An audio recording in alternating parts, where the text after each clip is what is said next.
So this is what the sovereign Lord says. See, I lay a stone in Zion, a tested stone, a precious cornerstone for a sure foundation. The one who relies on it will never be stricken with panic. All right. So you go ahead and read 1 Peter 2:6. For this is contained in Scripture. Behold, I am laying in Zion a chosen stone, a precious, honored cornerstone. And he who believes in him, whoever adheres to, trusts in, and relies on him, will never be disappointed in his expectations. Will never be disappointed. That's what I was saying about Amplified Version, right? Will never be disappointed in his expectation. So that's really what the Bible is trying to say by saying he will not be put to shame, he will not be in a haste, because those expressions are kind of technical. Somebody may wonder what that means, but will never be disappointed in his expectation. So now, Imani, can you go ahead and read yours in Acts chapter 4:11 while King is preparing for his? Yeah, just verse 11 by itself would be good. Jesus is the stone you builders reject, which has become the cornerstone. Jesus is the stone. So here in Acts chapter 4:11, we are no more searching to know who is this stone we're talking about. Acts chapter 4 verse 11 explains that Jesus is the stone that's being talked about, right? You go ahead with yours. This is Matthew 21 verse 42. Jesus said to them, have you never read in the scriptures? The stone the builders rejected has become the cornerstone. The Lord has done this, and it is marvelous in our eyes. Amen. The Lord has finally done it, and it is marvelous in our eyes. This is the day the Lord has made. I will rejoice and be glad in it. For the Lord our God has done great things for us. Can't you see? It is marvelous in our eyes. Can you see? It is marvelous in our eyes. Can't you see? It is marvelous in our eyes. Can you see? It is marvelous. Can you see the work of God? It is marvelous. Can you see the work of God? It is marvelous. So that's what we're talking about, right? This is the day the Lord has made. We will rejoice and be glad in it. But in this passage that King just read in the book of Matthew, it is saying that the Lord has done it. So if we go around the circle with all the passages that we have read, first of all, we have read the prophecy in Isaiah 28:16. So when the prophecy is given, somebody may wonder what we're talking about. It may sound technical, like what is this all about, right? Then we go ahead and specify, right, that prophecy that's given pertains to the time of the New Testament. But then Jesus himself, we see him saying that, this has been done.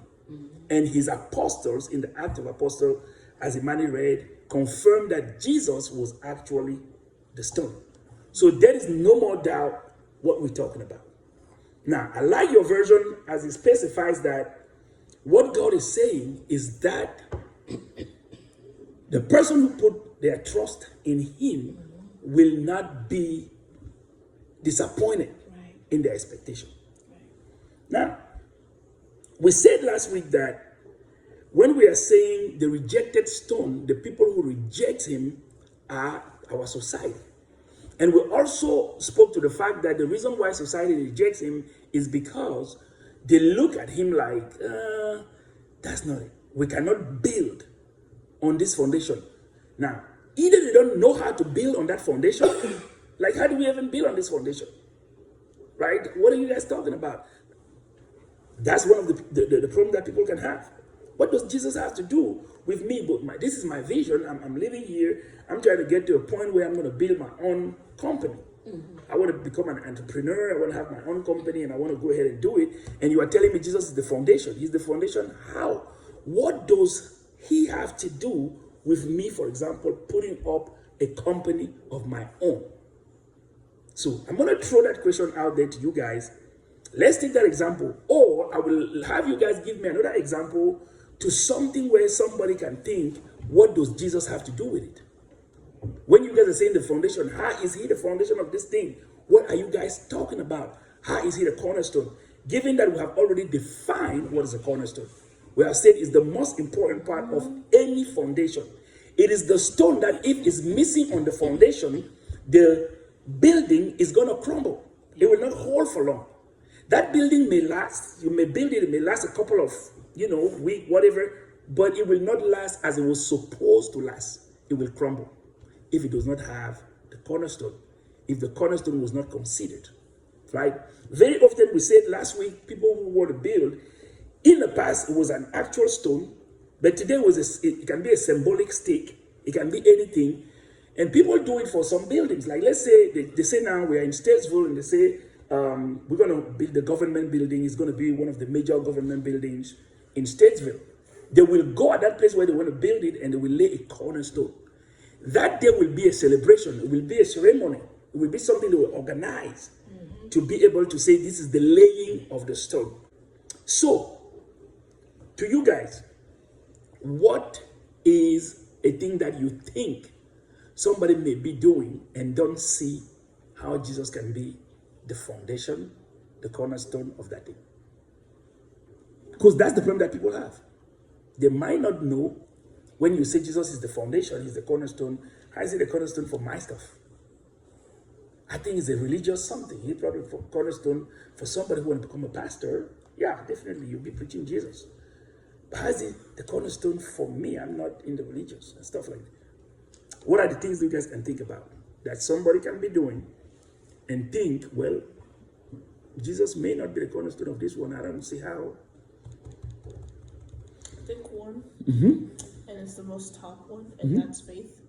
Faith? Faith. So somebody can be believing faith and think Jesus will not be the cornerstone for him to have faith?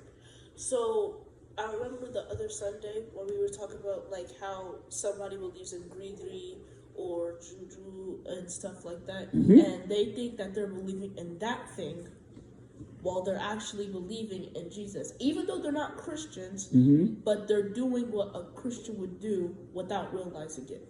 Okay, so you're saying that for you, some people may be believing they want to have faith, they want to have something to trust, and they may not place Jesus as the thing to trust, but they may place their gree, they may place their juju or whatever they call it to believe into it. That's good. All right. Who else? What do you think? Something somebody may be building, because we're talking about building something. King Stay building his faith. What do you guys think somebody may be building and think? Not something you think he will think, oh, Jesus is welcome here. He will think, nah, Jesus ain't got nothing to do with this. I would think some people would be building their marriage. Yeah, marriage, for example. Marriage, definitely. Yeah. And they think the cornerstone is what? It's definitely not Jesus, Love. it's what? It's love. Their love for each other. Yep. You know. They think the cornerstone is their love. Yeah. But even in the Bible, it says it's a threefold cord that's Yeah. not easily broken, and that's the husband, the wife, and Jesus. Yeah, But that's some what you say. don't. Yeah, some people don't consider that. Some people will not think that like that. Absolutely not. That's a very good example. Yeah. So some people can be building their marriage, their love life, and they think, well, this is my love life. Jesus has nothing to do with it. It's about my love, my emotions, my sentiments, and everything. Right. Good. Right. What else? I don't know if this is like building, but like raising a kid. Yes. You raise your kids to be good people, but a lot of the good stuff that you're doing is coming from people who like, because this is what God has said. Like you're not gonna tell your kid don't kill nobody just because this is something that's been practiced and it is a commandment. Some people have known like thou shalt not kill, you should not be killing. But you're just saying that because it's like, oh, that's common sense, but no, it's not, because some people do just be out here killing. Yes. So yes. Yeah, definitely raising a kid is one of the great examples. So faith, marriage, raising children, right? So somebody can be raising their children. He started a family, they are married, now they're raising the kids, and they might not think how Jesus plays a good role. They may believe, well, to raise my kid, I want my kid when they grow up to be great at this and that, and they may send them for those trainings. You send a kid to school because you think school is almost like a cornerstone for what they will become, right? So you send them to have some education. You send them for vacation because you think it's a cornerstone to their emotional fulfillment. Yeah. So we have talked about faith. We have talked about marriage. We have talked about raising kids. We have talked about actual construction work, right? People can be doing any of these things and believe that, well, I don't see what Jesus got to do with the building, man. I got to build this thing, man. I don't see where Jesus is going to come here and stuff. That's exactly what we're talking about as concrete examples of the reason why some people think Jesus is not the cornerstone. They don't see him concretely in their daily life. People think, hey, even in churches today, when people gather, you talk about God, you talk about God, you talk about God. They want something concrete. They have other concerns. And they want you to show them how this thing you're doing can help them with that. If it can't, then they will look for something else.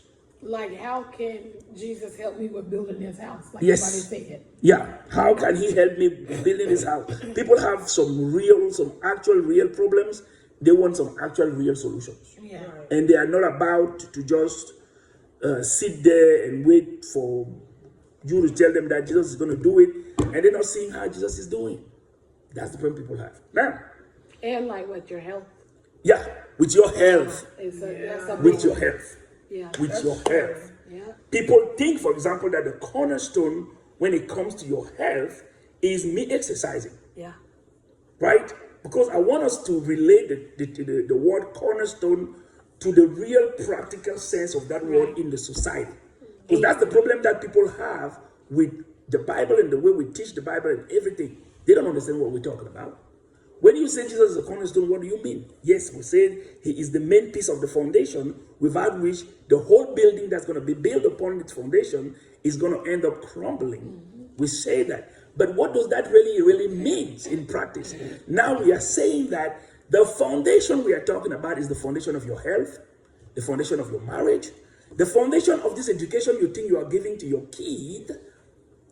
Jesus, when the Bible is saying that he's the cornerstone, he is supposed to be the main piece in the education you are giving to your kid. He is supposed to be the main piece in the way you're building your marriage. This relationship you think you are building to get into marriage, Jesus should be the cornerstone of that. He should be the main thing inside. We are saying he should be the main thing when you want to be somebody who has faith, somebody who has something they believe can carry them on in this society, make them successful or anything. Jesus should be the main piece of that. He's the cornerstone of that. We are saying if you are in construction business, be it buildings or cars or whatever you build, any project, Jesus should be the main piece. That's where we are right now. That's what we have defined as cornerstone. So it's no more a vague notion of some cornerstone in the Bible. Is now practical in your everyday life. In everything you do, Jesus should be the cornerstone. Now we are together at that point, right? Yeah. Very good. Now that we are together at that point, I want somebody to read for us Matthew chapter 6, verse 33. Oh, I know that one. Matthew 6:33. So Matthew, Imani, you just have to go back a few steps from your Acts of Apostles. Got it. You got it? You got it, King? Yeah. Yeah. So when you go back here, Matthew, right? You look for verse 6, right? Chapter 6, you look for verse 33, right? You read it, Imani. Okay. Yeah. But seek first his kingdom and his righteousness, and all these things will be given to you as well. Yeah. Therefore, do not worry about tomorrow, for tomorrow will worry about itself. Each day has enough trouble of its own. Thank you. Now, Teja, you read it. That's it. It says it literally word for word. If it's Not something, mine. I'll read mine. You got Okay. the classic amplified? Amplified Bible. Yeah. It says, but first and most importantly, seek, aim at, strive after his kingdom and his righteousness, his way of doing and being right. Yeah. The attitude, the character of God. And all these things will be given to you also. Also, that's very important, right? That's very important. So, we have defined the cornerstone that we're talking about as the main thing, the most important thing in every undertaking that you have as a person. That's where we are. Now, we have read what does that mean according to God's words himself. What does that mean? Right? So, read it again. But Yeah. first and most importantly, Yeah. seek. And that means to aim at and to strive after. Okay, let's stop right there.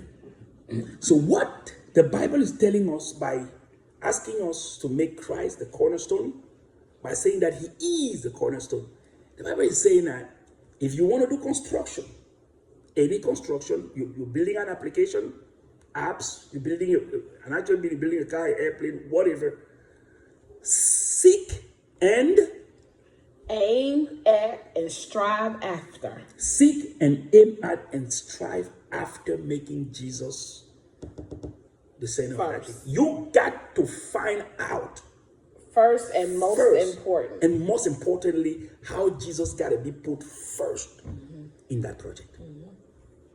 If you are educating a child, the Bible is saying seek, aim at. Most importantly, for Jesus to be first in this education, every knowledge you're trying to give to that child, make sure he is first in that knowledge. If you want to give him a character, make sure Jesus is first in that character. That's what we are talking about, being a cornerstone. If you're going to get married, you're trying to find love, the Bible is saying Jesus got to be the cornerstone of that, which means seek to make him first, most importantly. So your thing should not be trying to know how tall this guy is. These people are even far away from tall today. They are literally in the underways. Don't seek to know how tall he is, how large he is, or how short he is, how handsome he is, or whatever. The Bible is saying, seek, read again. Seek, but first and most importantly, seek. That means aim at and strive after his kingdom and his righteousness. His righteousness. That's how you make Jesus the His cornerstone. way of doing. His way of doing. How? Somebody wrote a book here in the USA that was entitled, How Will Jesus Do This? Right? How will Jesus do it? So, what is his way of doing? That is exactly not what we do on a daily basis. We go about it our way. We go about it the way of our emotions. And when we fall in a wreck, we call Jesus. So we deny him as a cornerstone to what we're doing. We insult him. We say, you are not a cornerstone. You worth nothing. Why will I consider you while I'm doing what I'm about to do? Get out of here. We go ahead and do our thing. When we run to issues, to problems, we cry out, Jesus. This is how we treat him. And what we are studying is how we should treat him. Yeah. Right? Now, read next. What it says. So we are seeking first his kingdom, his righteousness, Yeah. his way of doing and being right, the attitude and the character of Jesus. Yeah. Of God. Yeah. So if we do that first, then all these things will be given to you also. If you then do that, all these things, what things? The All education the of your things that child, we're seeking. Yes. the building that you want to build, The your marriage, Yeah. that you want a good, strong marriage, your belief system, that you want a good belief system. If you do that, according to the Bible, all these things shall be added. Shall be added. If he is made a cornerstone, the Bible is saying this thing shall be added. If we have got together to that point, let's read again the initial passage of what God is saying about the cornerstone, because it's going to reveal something to you. Are Yeah, because I was thinking too, if he made the cornerstone. Yeah. Like it's saying seek him first and all of that, but the cornerstone, like you said, is that first It's piece, very first one. the very first piece. Very first okay. So it's So let's yeah. read again the passage. Isaiah 28:16. Isaiah 28:16.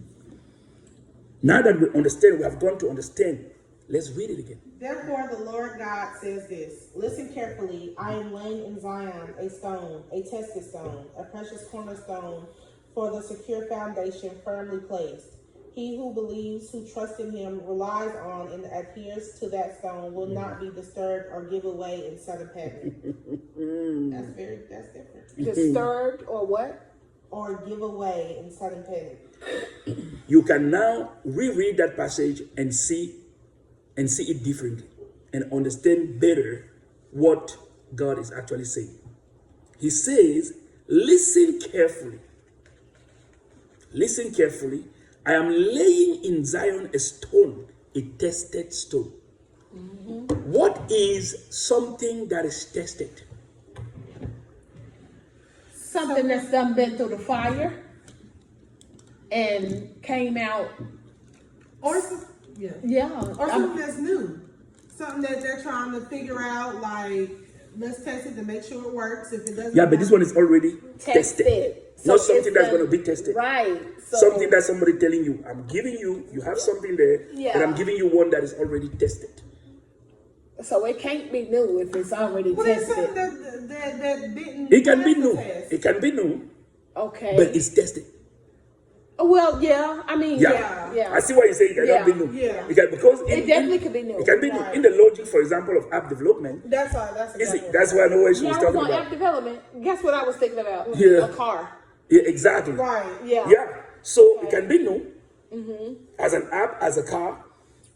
The problem or the most important thing, the thing here is that it is tested. Right. Right? Tested means what? Tested means that we have taken it intentionally through what could have made it to fail, and it passed. It will not fail There we go. through the stuff that could have made it to fail. Like the fire. Yeah. It went through the fire. It went through Went the to the speed water, limit. went to the fire, went to The the air, speed went to limit. the bombs, went to Yeah. the stones, Yeah, so like y'all asked. Yeah. It went through the whole and process. it passed Yeah. the testing. Yeah, there we go. Right? Right. So I'm giving you something that is tested. Now, your ways, the way we want to do stuff, the things that we make our cornerstone without realizing that we have actually made those things our cornerstone, are they tested? Or are they as tested as this other stone that is Jesus Christ? For example, we say in our discussion that very often the things where people need a cornerstone is when building new construction, when educating their kids, when going for new relationship, marriage, whether to go to marriage or to last, when building their belief system, what they believe in, right? God is saying for those things, for your new buildings, for your construction, for your application, for whatever enterprise you want to build, for educating your children, for getting into that relationship, for your belief system, I am handing you what should be your cornerstone, the thing you should really lean on, The surety believe on. of it, the confidence. Yes, like I'm giving it to you, and I've already tested it. Me, God, is God tested?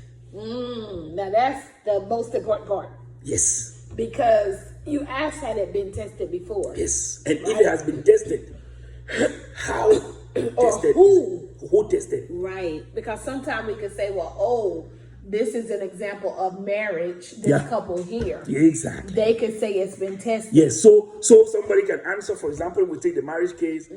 Well, my cornerstone in my marriage is my ancestors, they never divorced. There we go. So I want us to keep it in There the we reality of cornerstone. That's it. My cornerstone is my parents. My parents lived 65 years of marriage and they never divorced. So that is your tested cornerstone.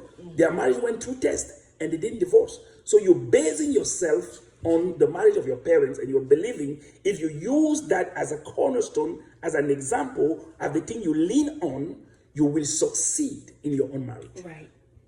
While you base yourself on that, not only my parents did that, their parents, my grandparents, succeeded. And I heard that their parents before them succeeded in marriage. So that's my cornerstone. The one thing we want here is for you to realize, because that's one of the problems that people on earth have, to first of all sit down one day and realize that you are making of your parents' marriage the cornerstone of your marriage. One of the problems that people have is that when they are doing things, they don't even know what they are doing. Like, they don't take time to realize I'm doing what I'm doing.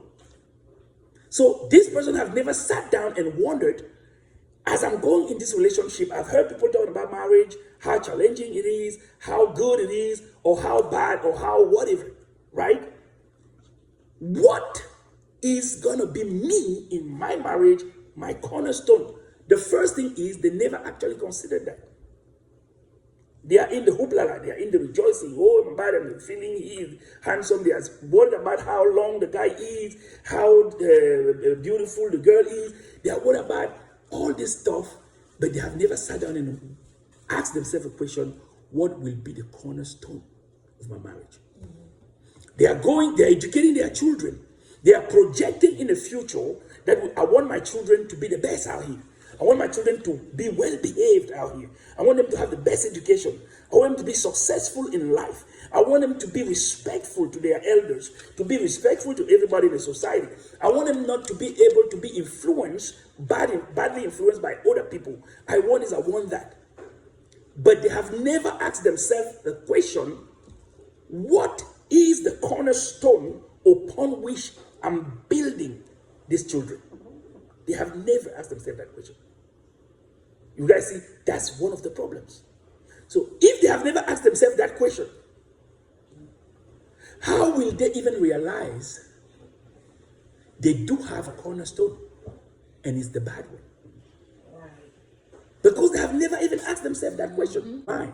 To you, the person who is watching this video, whatever you do, you can be a parent and you're educating your children, you love them, you love your son, you think that's your junior, he's going to become the next you.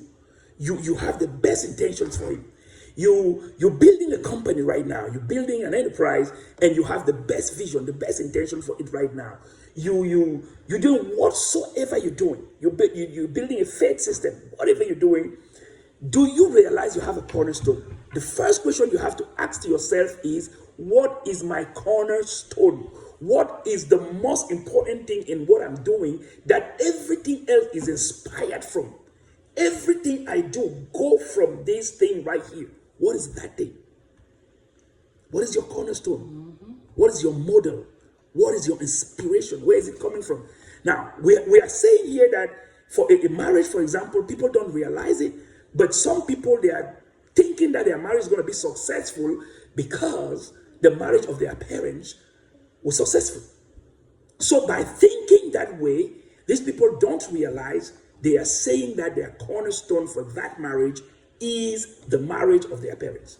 And we are saying the first challenge is to be able to realize that, oh, I'm actually choosing as cornerstone the marriage of my parents, in the case of a marriage.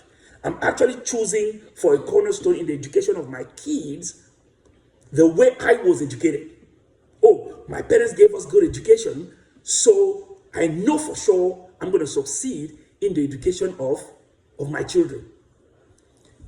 While you're saying that, right, you are here suffering, somebody has already broken your heart, and you every now and then you're thinking about committing suicide. But you are saying that you're going to build the way you're going to educate your own children upon the way you were educated. I really would like you guys to stick with me. This is interesting. You are a person who right now, you are about to commit suicide because somebody just broke your heart. You gave yourself to a boy and he is breaking your heart. You're about to die. But you swear and you believe over your heart, ready to die upon it, that you have received the most perfect education, and that the education that you're going to give to your children is going to be based upon the one you were given. Was your education so good that it can be used as a model, as a cornerstone? That's the problem. Was the marriage of your parents really one that you can use as a cornerstone? Or is just because you have never considered that you are making it a cornerstone for your marriage? Or is just because you have never considered that you are making of your education the cornerstone to educate your children? Because you have never really sat and wondered, what is the cornerstone for me to educate my children? The way you want to run your company, your enterprise, the way you want to live your life and be successful, you are basing it off of something. And that something is your cornerstone. And God this morning is telling you, I, God, have laid a cornerstone in Zion. I have tested it. Isaiah chapter 28, verse 16. I have tested it and I'm giving it to you. Use it as a cornerstone for everything. That's what we're saying so far.